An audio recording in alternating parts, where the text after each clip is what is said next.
Հայոց ցեղասպանության թանգարան ինստիտուտի տնօրեն Էդիտ Ագզոյանն այսօր Armenpress-ի մամուլի սրահում անդրադարձել է կենտրոնի ծրագրերին եւ Մեծ Եղեռնի 110-րդ տարելիցին նվիրված միջոցառումներին։ Նրա խոսքով, փաստագրելով հանցագործությունը հայոց ցեղասպանության վավերագրողները վերնագրով ժամանակավոր ցուցադրությունը եզակի է եւ կտարբերվի նախորդներից։ Անդրադառնալու ենք բոլոր այն մարդկանց, դիվանագետներ, միսիոներներ, լրագրողներ, ովքեր որ Օսմանյան կայսրությունում էին հայոց ցեղասպանության տարիներին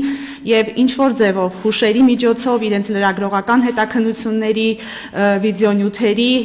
լուսանկարների միջոցով փաստագրում էին հանցագործությունը։ Այստեղ հանցագործություն բառը հատուկ ենք շեշտել ցույց տալու համար, որ այնինչ տեղի ունեցավ հայերի հետ 1915-23 թվականին, չնայած չկար ցեղասպանություն բառը, բայց կարդալով վավերագրողների նյութերը հստակ բառամթերքը ցույց է տալիս, որ բոլորը խոսում են մի ամբողջ ազգի բնաջնջման մասին, խոսում են հայկական հարցի վերջնական լուծման մասին, ինչը որ նաև կարևոր է հենց ցեղասպանության հանցագործությունը հասկանալու համար։ Հատուկ անդրադարձ է լինելու նաև Օսմանյան կայսրությանը, քանի որ այնտեղ եւս կային մարդիկ, որոնք վավերագրում էին հայոց ցեղասպանությունը։ Ցուցանմուշները կլինեն գրքերի, զեկույցների, անձնական իրերի տեսքով։ Անդրադարձել ենք Կոստանդնապոլցյան դատավարություններին, որով որ ցույց ենք տալիս, որ Օսմանյան կայսրությունը հենց առաջին պետությունն էր, ով հենց իրավական դատական process-ների միջոցով ճանաչեց հայոց ցեղասպանությունը։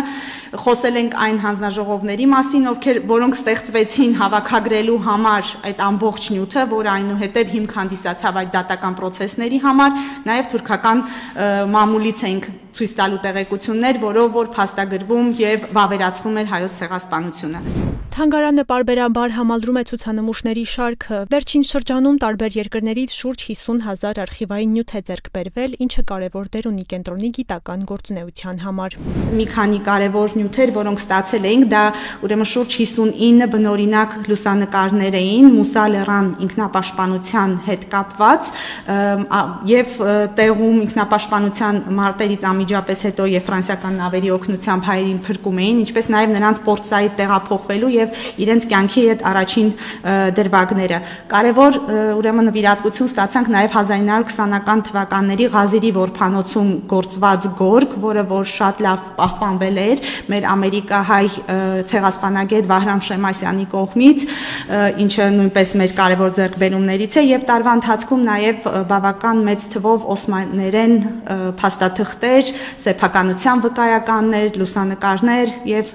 այն ամենը, ինչը որ վերաբերում է թանգարան ինստիտուտի գործունեությանը։ Հայոց ցեղասպանության թանգարանը տարեկան շուրջ 100,000 մարդ է հյուրընկալում։ Ի տարբերություն մյուս տարիների, այցելուների աշխարհագրության փոփոխություն կա։ Նախորդ տարիներին հիմնականում ռուս զբոսաշրջիկներ եւ եվրոպացի զբոսաշրջիկներ էինք ունենում, այս տարի բավական շատ են չինացիների, հարավային Կորեայից այցելուների, Ֆիլիպիններից այցելուների թիվը, դրա համար մենք այսպես նաեւ փոփոխություններ ենք փորձում անել այն առումով, որ օգտվելով առիթից նաեւ ասեմ, որ անցյալ տարվանից հայոց ցեղասպանության թանգարան ինստիտուտում արդեն աուդիոգիդեր կան, ինչը նշանակում է, որ այս պահին անգլերեն, ֆրանսերեն եւ ռուսերեն լեզուներով մենք կարողանում ենք մեր զբոսաշրջիկներին հավելյալ ավելի ընդարձակ տեղեկություն տալ թանգարանի մասին։ Այս պահին մենք Բրյուսովի պետական համալսարանի, լեզվաբանական համալսարանի հետ համագործակցության ստեղծել ենք մեր աուդիոգիդերի տեքստերի չինարեն եւ կորեերեն թարգմանությունը եւ առաջիկայում նախատեսում ենք աուդիոգիդերի տեքստերը նաեւ այդ երկու լեզուներով առաջարկել, որպեսզի կարողանանք մեր զբոսաշրջիկների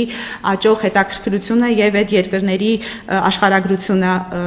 կարողանանք բավարարել։ Տարվա ընթացքում ցուցադրություններ կլինեն եւ Հայաստանի տարբեր քաղաքներում եւ հանրապետության սահմաններից դուրս։